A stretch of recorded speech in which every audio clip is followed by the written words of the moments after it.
The damp, dying autumn of 1876 settled over the deep hollows of the West Virginia Appalachians like a heavy, suffocating woolen blanket. A full decade had passed since the cannons of the Civil War had finally fallen silent, but in these intensely isolated, shadowed valleys, time did not move to the rhythm of the modern world. It was a landscape characterized by impenetrable, ancient hickory and black pine forests, towering limestone ridges, and a thick, practically sentient morning fog that clung to the valleys until high noon. The air here was perpetually heavy, carrying the biting, metallic chill of impending winter, the sharp tang of wood smoke, and the sweet, lingering scent of rotting autumn leaves.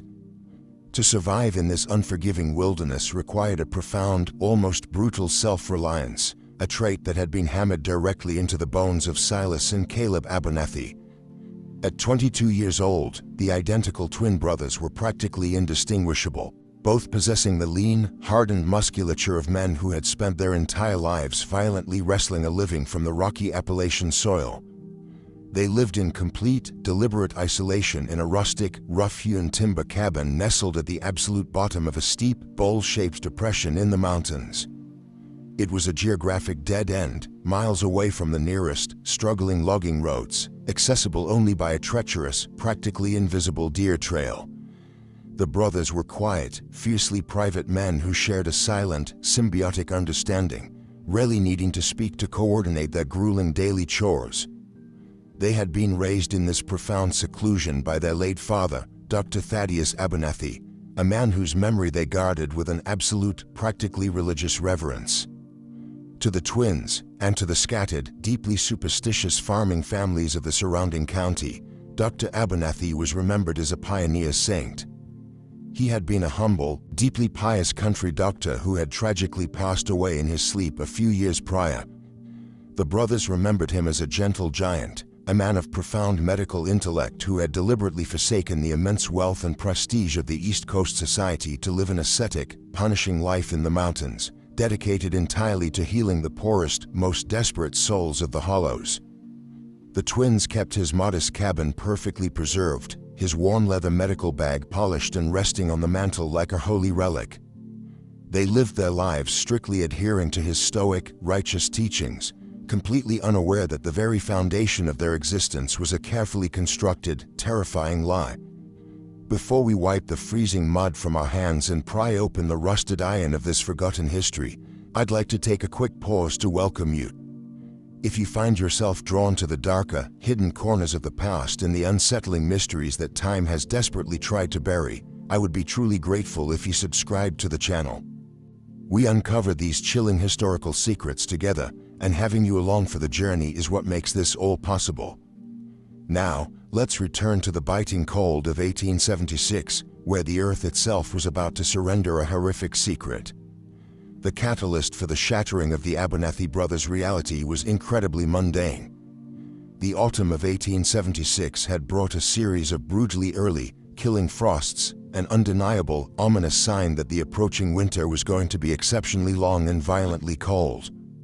To survive the impending freeze, Silas and Caleb desperately needed to expand their modest food storage. They decided to dig a massive, deep-root cellar directly behind their ancestral cabin, cutting straight down into the flat patch of earth where the cleared yard met the steep, vertical rise of the mountain slope. It was agonizing, back-breaking labor. The Appalachian earth was not soft farmland. It was a hostile, practically impenetrable mix of dense, frozen red clay, thick, tangled pine roots, and jagged layers of gray shale. For 4 grueling days, the brothers swung heavy iron pickaxes and drove flat-headed spades into the ground from dawn until the suffocating twilight stole the sun from the hollow. They dug a massive, rectangular trench, heavily shoring up the unstable earthen walls with thick, split-log timber to prevent a catastrophic collapse. By the late afternoon of the 5th day, they had reached a depth of 10 feet, plunging well below the frost line into the dark, damp, freezing belly of the earth. The sun had already dipped behind the high western ridge, plunging the deep trench into heavy, bruised shadow. Caleb, his bare chest slick with sweat despite the freezing ambient temperature, raised his heavy iron spade high above his head to clear another foot of packed clay. He brought the blade down with devastating, exhausted force. The impact did not yield the familiar, dull thud of yielding earth, nor did it produce the sharp, cracking sound of shattered shale. It produced a massive, deafening, and completely unnatural clang. The violent, metallic vibration rebounded directly up the wooden shaft of the shovel with such terrifying, localized force that the thick hickory handle violently splintered directly in Caleb's hands. He dropped the ruined tool with a sharp gasp, thick wooden splinters driven deeply into his calloused palms. Silas instantly dropped into the freezing trench beside his brother, his eyes wide in the gloom. They fell to their knees in the wet muck, abandoning their tools, and began to frantically tear at the dense clay with their bare hands. What emerged from the frozen mud completely defied all rural logic, sending a cold, paralyzing spike of pure dread directly into Silas's chest. They had not struck a buried wagon axle or a forgotten, rusted plow. They uncovered a perfectly flat, immaculately level surface. As they desperately scraped away the remaining dirt, their bleeding fingers brushed against the harsh, abrasive texture of poured industrial concrete. It was a massive, incredibly thick slab of foundational cement, an absolute architectural impossibility in this remote, roadless wilderness. The sheer logistics required to transport wagons of raw limestone and liquid cement up the treacherous mountain trails was staggering, and yet here it sat, 10 feet directly beneath their childhood home. But the concrete was not the most terrifying part of the discovery. As the brothers frantically widened the radius of their excavation, clearing away a wide circle of wet clay, the true, deeply sinister nature of the subterranean structure revealed itself. Embedded completely flush within the thick ceiling of poured concrete was a colossal, heavy-gauge forged iron grating, the kind used to secure the drainage culverts of massive, civilized cities. And sitting directly in the absolute center of that impenetrable iron web was a heavy, square iron hatch. The hatch was deeply pitted and heavily rusted from years of absolute darkness and subterranean moisture, but it was undeniably intact. Silas slowly reached out his trembling, mud-caked hand to trace the edge of the heavy iron door, his fingers brushing against cold, wet metal. He found the latch mechanism, and his heart seemed to stop entirely in his chest. The heavy iron hatch was secured by a massive industrial-grade brass and steel padlock. The mechanism was completely seized with rust, a testament to how long it had been buried. But the detail that violently stripped the breath from the brothers' lungs, the realization that instantly transformed their ancestral land into a terrifying nightmare, was the orientation of the lock. The massive padlock was not resting on the inside of the hatch, designed to secure a hidden bunker from the outside world. It was resting heavily on the exterior lip of the door. Whatever this massive, buried structure was, whoever had gone to the staggering, unimaginable effort of pouring tons of concrete and forged iron beneath the earth, they had not built it to keep people out. They had built it, and violently locked it, to ensure that whatever was down there in the dark could never, ever get out. For a long, agonizing moment, neither brother moved. The suffocating twilight of the Appalachian hollow had completely surrendered to the pitch black of night, leaving Silas and Caleb kneeling in the freezing, wet clay, their ragged breathing loud and erratic in the silence. The sheer, terrifying implications of the heavily rusted padlock facing outward paralyzed their rational minds. Every primal survival instinct forged into them by their harsh mountain upbringing screamed at them to immediately fill the massive trench with dirt, to pack the freezing clay down tight, and to never speak of the iron hatch again. But the absolute, undeniable anomaly of a colossal concrete structure buried directly beneath the very cabin their saintly father had built was a psychological splinter that could not be ignored. It demanded to be pulled, regardless of how much it was going to bleed. Silas, his face a pale, grim mask smeared with red clay, broke the paralyzing trance.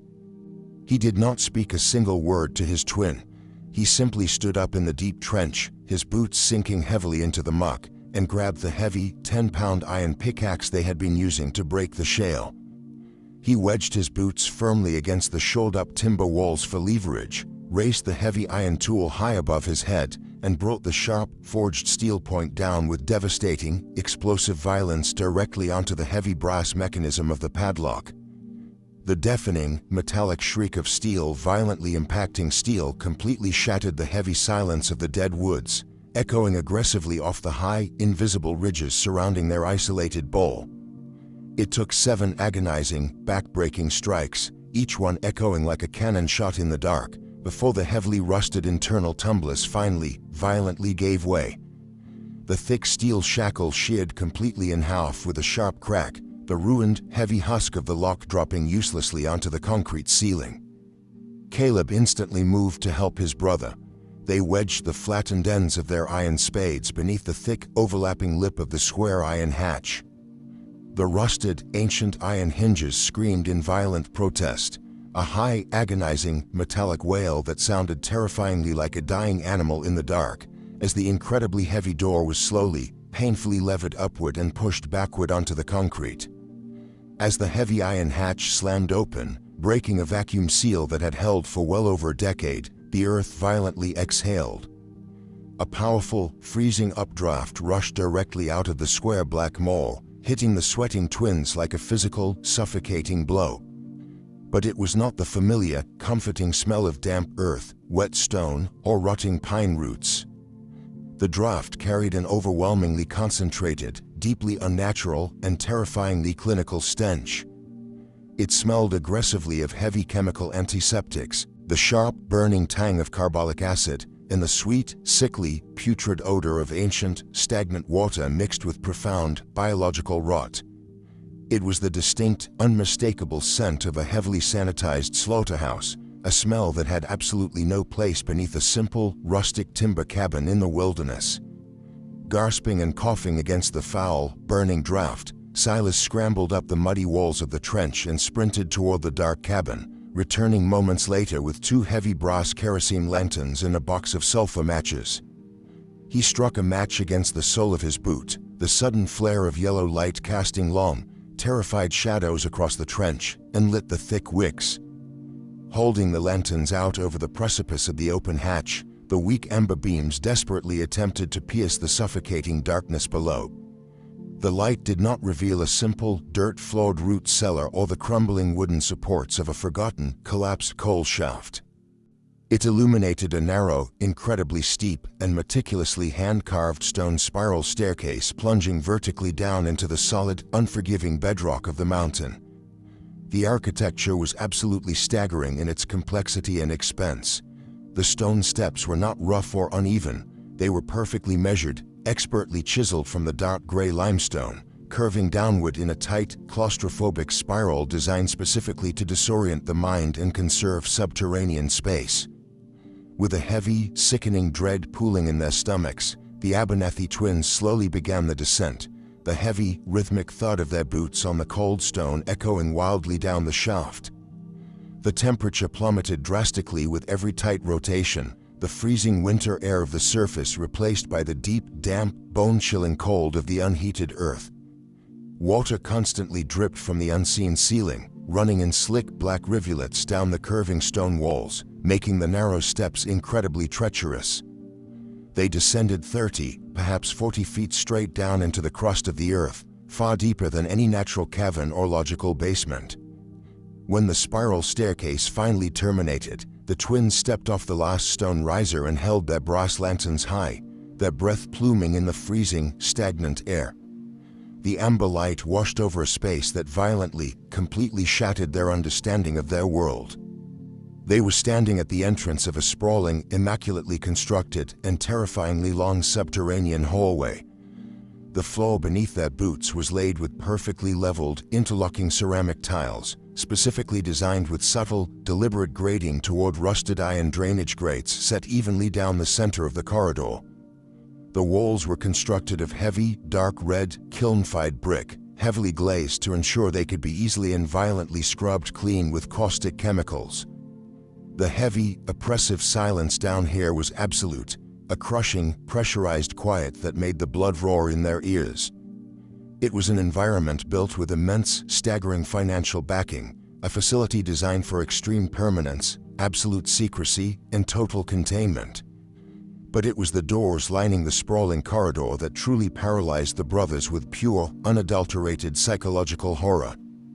Spaced exactly 10 feet apart along both sides of the hallway were massive, incredibly thick doors constructed of solid, dark stained oak. They were heavily reinforced with thick steel plates, and every single door featured a small, square viewing panel at eye level. Crucially, the viewing panels were completely covered by thick, forged iron bars, and the heavy brass deadbolts securing the doors were, just like the hatch above, positioned entirely on the outside of the rooms. Driven by a morbid, terrifying compulsion, Caleb approached the first heavy oak door on the left, wiping a thick layer of wet, clinging condensation from the small viewing panel with his trembling, dirt-caked hand. He raised his lantern to the iron bars and peered inside. The small, brick-lined cell was windowless and utterly lightless. Bolted directly to the center of the tiled floor was a massive, incredibly heavy cast-iron hydrotherapy tub, a brutal Victorian medical device used to violently submerge and restrain manic patients in freezing water for hours at a time.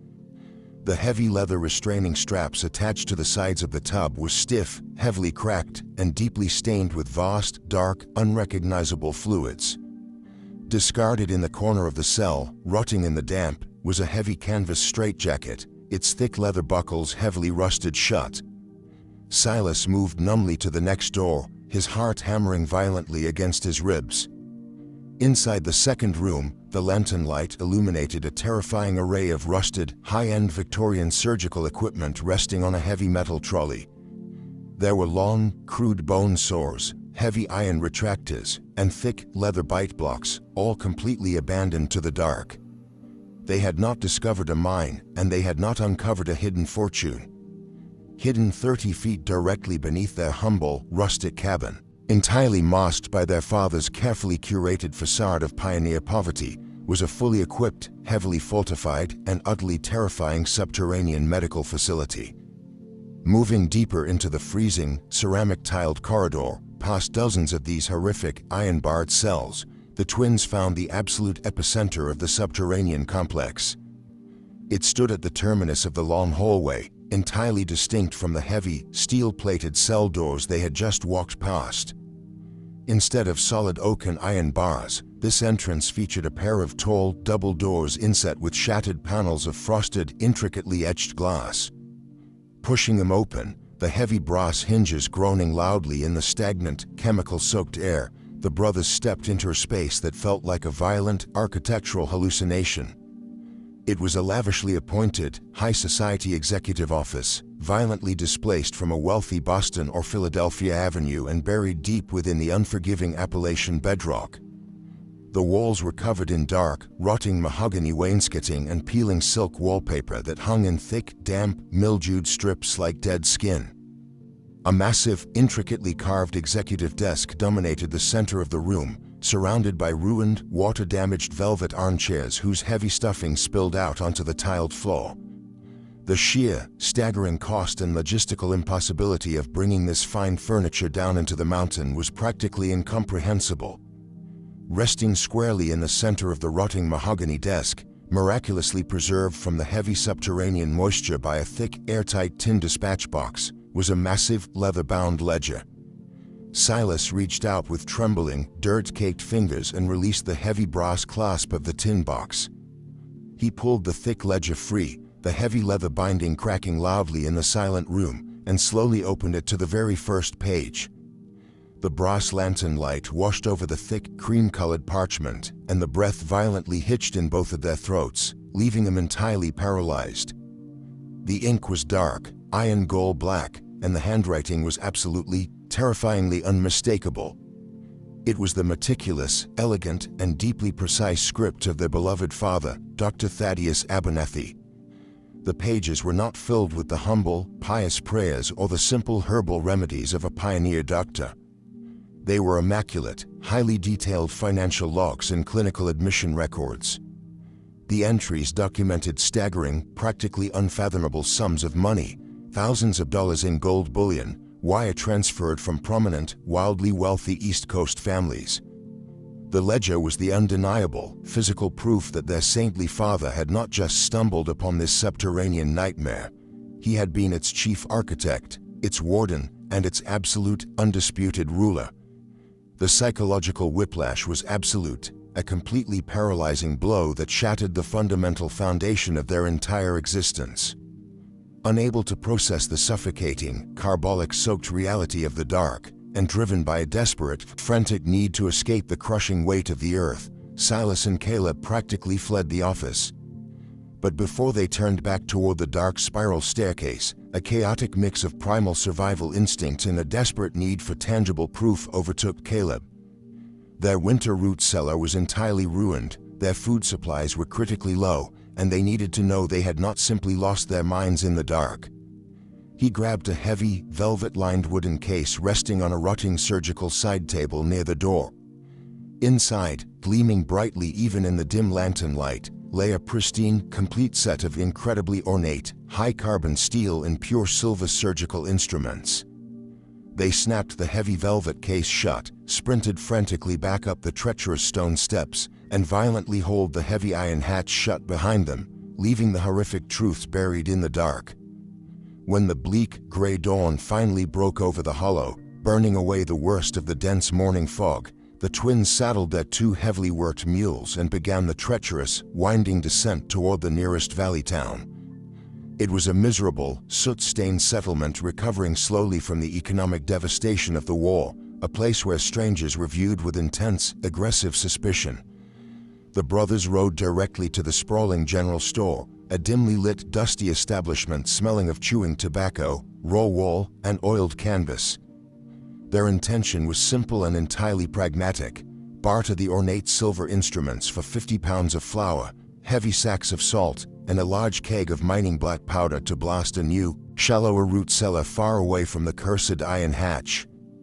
Silas laid the heavy velvet case on the scarred wooden counter, flipping the brass latches open to reveal the gleaming silver tools to the skeptical, bearded proprietor. But before the merchant could even offer a derisive price, a heavy, calloused hand slammed violently onto the lid of the case, snapping it shut with a loud crack. Standing directly behind Silas was Sheriff Jeremiah Miller. Miller was an aging, deeply cynical lawman, a hardened, bitter veteran of the bloody border skirmishes who carried a heavy Colt Dragoon revolver and possessed a face severely scarred by shrapnel in a lifetime of hard mountain living. He did not look angry. He looked absolutely, completely terrified. The blood had entirely drained from his weathered face, leaving his skin the color of dirty snow. Miller's eyes were locked with wide, unblinking horror on the lid of the velvet case. During the brief moment the box had been opened, the aging lawman had seen exactly what was heavily, deeply engraved onto the polished silver handles of the surgical bone saws and scalpels. It was the intricate, unmistakable Abernathy family crest, a stylized serpent wrapped tightly around a broken staff. The sheriff grabbed Silas by the front of his heavy wool coat, violently pulling him closer, his breath smelling of stale coffee and raw, primal fear. He demanded, in a low, gravelly whisper that brokered absolutely no negotiation, to know exactly where the boys had found the silver. When Silas, deeply terrified and profoundly confused, stammered that they had simply dug him up behind their cabin, Miller's grip tightened until the thick wool fabric tore. The sheriff did not arrest them, nor did he explain the sudden, suffocating panic that had clearly seized his chest. He simply turned away, his hand resting heavily on the grip of his revolver, and marched directly across the muddy street to the local saloon. Within 5 minutes, he returned with a posse of 4 heavily armed, grim-faced local men, seasoned hunters who asked absolutely no questions when the sheriff told them to load their repeating rifles. Miller mounted his massive, dark roan gelding, his face a mask of cold, uncompromising dread, and looked down at the deeply confused twins. He did not ask for directions. He commanded them, with the absolute authority of a man riding toward his own execution, to lead them back up the mountain, back to the cabin, and directly to the hole they had dug in the earth. Before we ride back up the mountain with the sheriff and his heavily armed posse, I'd love to know more about the community we have building here. Which country are you watching this video from? Let me know in the comments. The ride back up into the suffocating Appalachian hollow was an exercise in pure, agonizing psychological endurance. The sprawling, bruised twilight of the late afternoon had completely surrendered to a freezing, pitch-black night by the time the sheriff's posse and the deeply traumatized Abernathy twins finally reached the isolated ball of the mountain. The heavy, exhausted snorting of the lathered horses and the sharp, rhythmic crunch of hooves on the frozen mud were the only sounds that dared to break the absolute, crushing silence of the woods. The 5 deputized men rode with their lever-action rifles drawn and resting heavily across their saddles, their eyes darting wildly into the impenetrable, dark tree line. They did not know exactly what they were riding toward, but the sheer, radiating terror rolling off Sheriff Jeremiah Miller in waves was entirely contagious. When they finally dismounted in the cleared, freezing yard of the cabin, Miller did not look at the humble, rustic timber home that Dr. Thaddeus Abernathy had built. He marched directly toward the massive, open trench the twins had dug, the weak, flickering amber light of his brass lantern illuminating the colossal concrete slab and the gaping, square black maw of the open iron hatch. He stood at the precipice, staring down into the freezing, chemical-soaked draft rushing up from the subterranean spiral staircase, his scarred, weathered face turning the color of wet ash. Before he ordered his heavily armed men down into the dark, the aging sheriff turned to Silas and Caleb, his voice a low, gravelly rasp that barely carried over the howling mountain wind. He finally revealed the dark, unspoken folklore that had haunted the older generation of the county for decades. Long before the first shots of the Civil War had ever been fired, before Dr. Abernathy had ever presented himself as a pious, impoverished country healer, there had been terrifying rumors of heavily guarded, blacked-out carriages rolling through the valley in the dead of the night. They were carriages bearing the crests of incredibly wealthy, politically powerful families from Boston, Philadelphia, and New York. These affluent families, Miller explained, his eyes locked on the dark void of the hatch, possessed dark secrets that high society would never tolerate.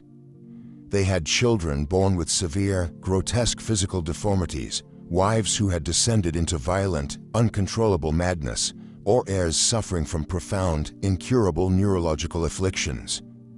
They did not want the suffocating shame of a public asylum, and they possessed the staggering fortunes required to make their problems permanently disappear.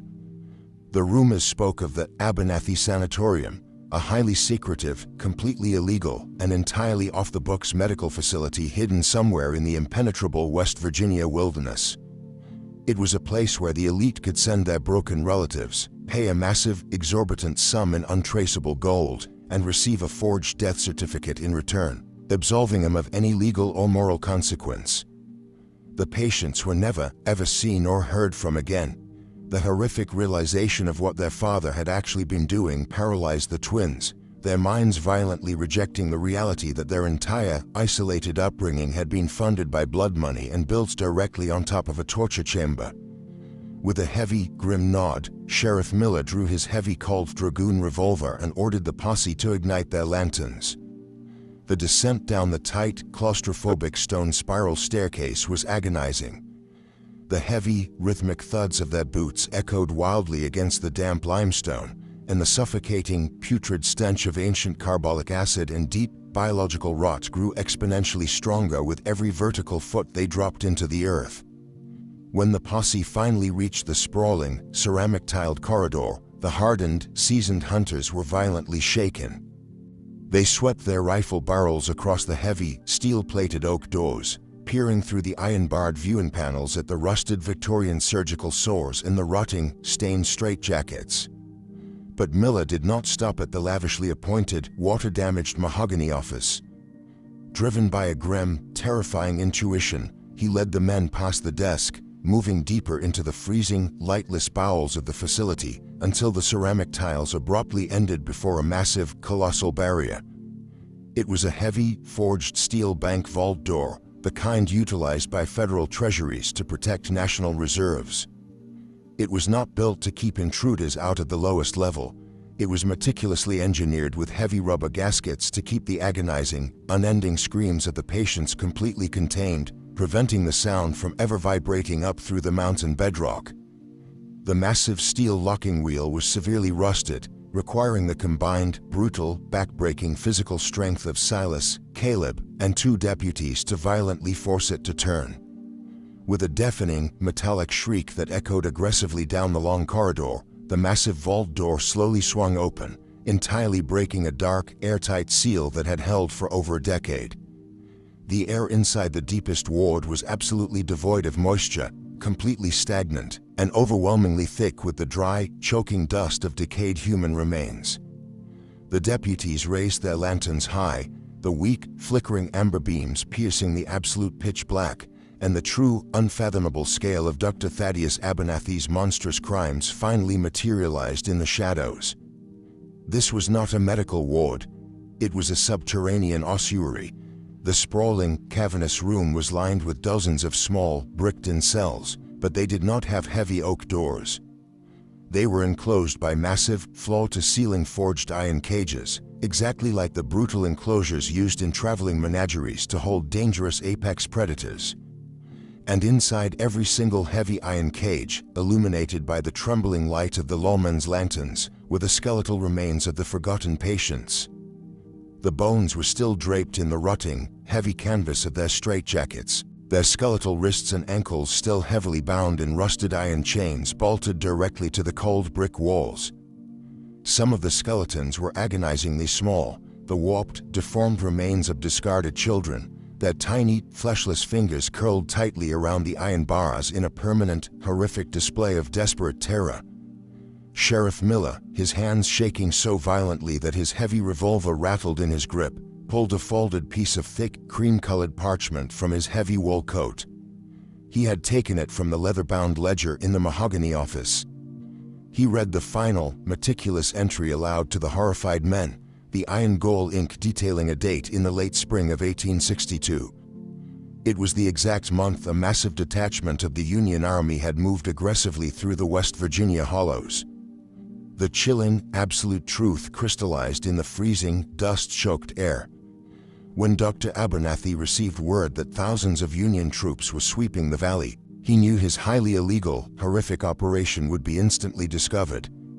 He could not evacuate dozens of heavily chained, severely deformed, and manic patients, and he could not risk the federal authorities uncovering the staggering fortunes he had extorted from the East Coast elite. The ledger detailed his cold, terrifyingly calculated solution. He did not grant his prisoners a merciful, swift death. Instead, he simply climbed the stone stairs, locked the massive iron hatch, and ordered his silent, well-paid laborers to completely seal the facility's massive, hidden ventilation shafts with heavy iron plates and poured concrete. He buried the entire Abernathy sanatorium alive. He trapped dozens of heavily sedated, chained patients in the absolute pitch black, deep beneath the earth, leaving them to slowly, agonizingly suffocate over the course of several days as the finite supply of oxygen in the subterranean vault was completely consumed. Once the deed was done, he dismissed his laborers, poured a massive foundational slab over the hatch, and built a simple, rustic timber cabin directly on top of the mass grave. He then spent the rest of his life playing the role of a humble, pious country doctor, raising his twin sons in strict, deliberate isolation to ensure no one would ever dig deep enough to hear the echoes of the dead. Hear the echoes of the dead. The silence that immediately followed Sheriff Miller's grim, raspy recitation of the ledger was absolute, a crushing, pressurized quiet that seemed to suck the remaining oxygen directly from the lungs of the terrified men standing in the subterranean ossuary. Silas and Caleb Abernathy did not weep, nor did they scream or violently deny the horrific reality spread out before them. The psychological devastation inflicted upon them in that freezing, dust-choked vault was too profound, too fundamentally absolute for simple tears or rage. They slowly dropped to their knees on the ceramic tiles, their brass lanterns slipping from their numb, dirt-caked fingers to clatter heavily against the brick. Their entire existence, their fierce mountain independence, and the deeply ingrained, practically religious reverence for their gentle father had been completely, violently inverted in a matter of hours. They had spent their entire childhood sleeping peacefully on the rough-hewn wooden floorboards of their cabin, praying to the memory of a saint, entirely unaware that just 30 feet beneath their beds, the skeletal remains of forgotten, discarded children were chained to the walls in eternal darkness. The foundation of their world was not built on humble pioneer resilience. It was built on a foundation of calculated, industrialized murder funded by the highest echelons of American society. Sheriff Jeremiah Miller stood in the shifting amber light, his scarred face a mask of cold, uncompromising pragmatism. He was a man who had seen the absolute worst of human nature during the bloody border skirmishes of the Civil War, and he understood the fragile, desperate ecosystem of the surviving Appalachian settlements. He looked at the heavy, leather-bound ledger in his hand, containing the names of prominent senators, wealthy industrialists, and old money-banking families from Boston and New York who had paid staggering fortunes to have their deformed or manic relatives buried alive. Miller knew, with absolute, terrifying certainty, that if this atrocity was ever exposed to the light of day, the resulting scandal would utterly destroy the county. The wealthy families implicated in the ledger would not face justice. They would send armies of highly paid, ruthless Pinkerton detectives and federal marshals into the hollows to violently silence anyone who knew the truth, burning the struggling valley towns to the ground to protect their elite legacies. The lawman made a grim, terrifying decision. Justice for the dead would have to be entirely sacrificed to ensure the survival of the living. He roughly grabbed Silas by the shoulder of his heavy wool coat, holding the paralyzed young man to his feet, and issued a brutal, unwavering command. They were not going to report the Abernathy Sanatorium to the state authorities. They were going to finish exactly what Dr. Thaddeus Abernathy had started in 1862. They were going to bury it forever.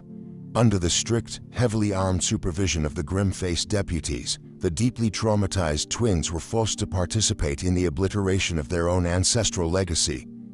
They trudged silently back up the claustrophobic spiral staircase, out into the freezing, pitch-black mountain night, and unloaded the massive, heavy cakes of mining black powder they had bartered for at the general store just hours prior. The physical labor was an agonizing, surreal nightmare. Hauling the heavy, wooden kegs of volatile explosives down into the freezing, putrid depths of the subterranean complex, the brothers moved like hollow, mechanical phantoms. They followed the sheriff's explicit, veteran instructions, meticulously packing the black powder directly against the massive, load-bearing limestone pillars that supported the sprawling ceramic-tiled corridor, and packing the remaining explosives tightly around the rusted iron hinges of the colossal federal vault door. The air in the subterranean facility grew thick and suffocating with the sharp, acidic scent of sulfur and saltpeter, aggressively masking the underlying stench of ancient rot. Miller unspooled a long, thick coil of heavily waxed canvas fuse, trailing it carefully from the rigged charges in the deep ward, up the long corridor, past the water-damaged mahogany office, and slowly up the winding stone steps. When they finally emerged back onto the freezing, mud-slicked surface of the trench, the aging sheriff did not offer a single word of comfort or absolution to the brothers. He simply struck a heavy sulfur match against the sole of his boot, touched the flaring yellow flame to the end of the fuse, and ordered the men to run for their lives into the dark tree line. The fuse hissed violently, a bright, aggressive spark disappearing instantly down the square black moor of the iron hatch. For 2 agonizing minutes, the freezing hollow was absolutely silent, save for the howling of the winter wind through the skeletal pines. And then, the earth violently ruptured. The detonation was not a fiery explosion. It was a deep, cataclysmic, and profoundly structural implosion. A deafening, localized earthquake violently shook the deep Appalachian bowl, knocking the terrified horses to their knees and throwing the men flat against the frozen mud. A massive, concussive shockwave traveled directly through the solid bedrock of the mountain, accompanied by a horrifying, prolonged roar of thousands of tons of heavy limestone, kiln-fired brick, and poured concrete catastrophically collapsing inward. The massive, subterranean cavern that had housed the Abernathy Sanatorium was entirely pulverized, the structural pillars completely vaporized by the black powder. The colossal foundational concrete slab sitting at the bottom of the twins' trench violently cracked and caved in on itself, completely swallowed by the massive sinkhole created by the obliterated facility below. A thick, choking plume of pulverized stone dust, ancient carbolic acid, and black smoke violently erupted from the collapsing earth, rolling across the freezing yard and completely swallowing the rustic timber cabin in a cloud of suffocating gray ash.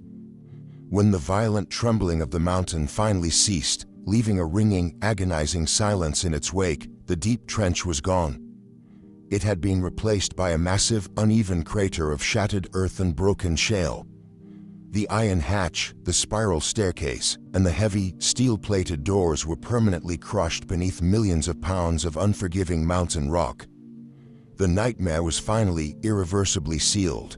Sheriff Miller tucked the heavy, leather-bound ledger deep into his saddlebags, intending to burn it the moment he returned to his precinct, and mounted his dark roan gelding. The posse rode silently out of the hollow without looking back, leaving the twins standing entirely alone in the freezing, dust-choked ruins of their lives.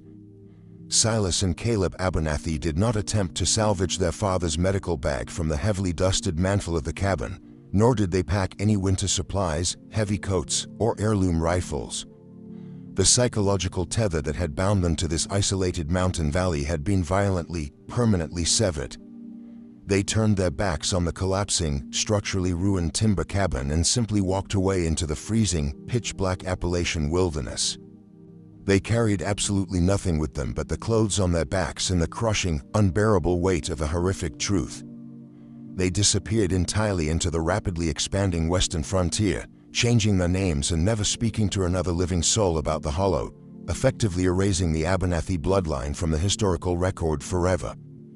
Over a century later, the deep, bowl-shaped depression in the West Virginia mountains remains a dense, fiercely overgrown, and deeply unsettling tract of untamed wilderness. The rustic timber cabin has long since rotted entirely away, consumed completely by aggressive mountain briars, heavy moss, and the relentless, creeping decay of the damp forest. Modern, paved highways and bustling coal towns have successfully bypassed this specific jagged ridge, leaving it entirely to the shadows. But the heavy, unforgiving earth of the Appalachians has a long, terrifying memory. Even today, seasoned, deeply superstitious backcountry hikers and local game wardens explicitly avoid navigating that specific, silent hollow, because they report, with a profound, lingering unease, that the geography of the forest floor there is deeply, inexplicably wrong. As you walk through the dense, suffocating undergrowth, you will occasionally stumble upon massive, perfectly square, and terrifyingly unnatural sinkholes hidden in the dead leaves. They are the grim, undeniable geographical scars of the mountains slowly settling, the earth quietly collapsing downward, inch by inch, as the heavy, forged iron cages buried deep in the pitch black finally, inevitably rust away into nothing.